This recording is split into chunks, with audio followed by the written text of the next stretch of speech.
If Kamala will lie to you so brazenly about Joe Biden's mental incapacity,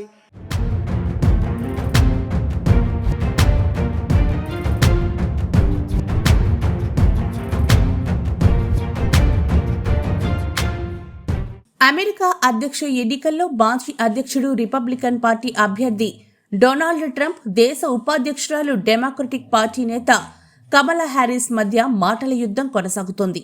అధ్యక్ష బరి నుంచి Biden తప్పుకొని కమలా Harris కు మద్దతు ప్రకటించగానే ఆమె మాట్లాడుతూ ట్రంప్ని ఓడించి తీరుతానంటూ ప్రకటించిన సంగతి తెలిసిందే.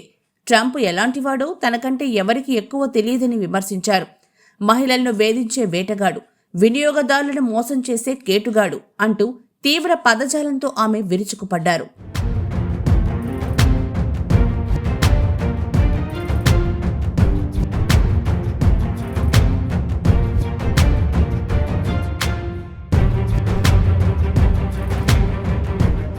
ఈ నేపథ్యంలోనే కమలా హ్యారిస్ తనపై చేసిన వ్యాఖ్యలను ట్రంప్ తిప్పికొట్టారు. ఉత్తర కరోలినాలో నిర్వహించిన ఎన్నికల ర్యాలీలో మాట్లాడుతూ ఆమెకు అసలు అమెరికాను పాలించే అర్హత లేని తీవ్రమైన వామపక్ష ఉన్మాది అంటూ విమర్శలు గుప్పించారు. అధ్యక్ష అభ్యర్థి రేసు నుంచి బైడెన్ వైదొలిగిన అనంతరం జరిగిన ఎన్నికల ప్రచారంలో తొలిసారిగా ట్రంప్ పాల్గొన్నారు.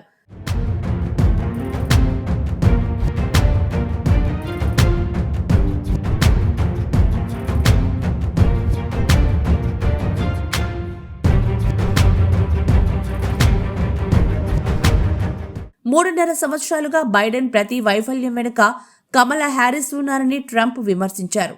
ఆమె ఒక తీవ్రమైన వామపక్ష ఉన్మాది అని, పొరపాటున అమెరికాకు అధ్యక్షురాలయ్యే అవకాశమిస్తే ఈ దేశాన్ని సర్వనాశనం చేస్తుందంటూ ట్రంప్ మండిపడ్డారు.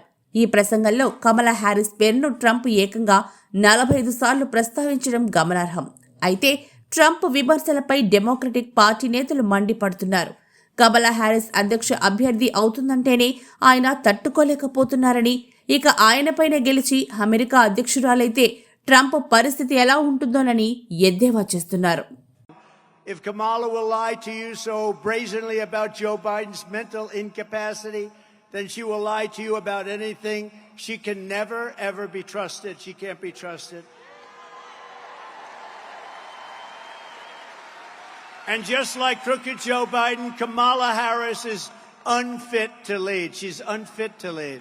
She'll destroy our country. In a year, this country will be destroyed. A vote for Kamala is a vote for 4 more years of dishonesty, incompetence, weakness, and failure.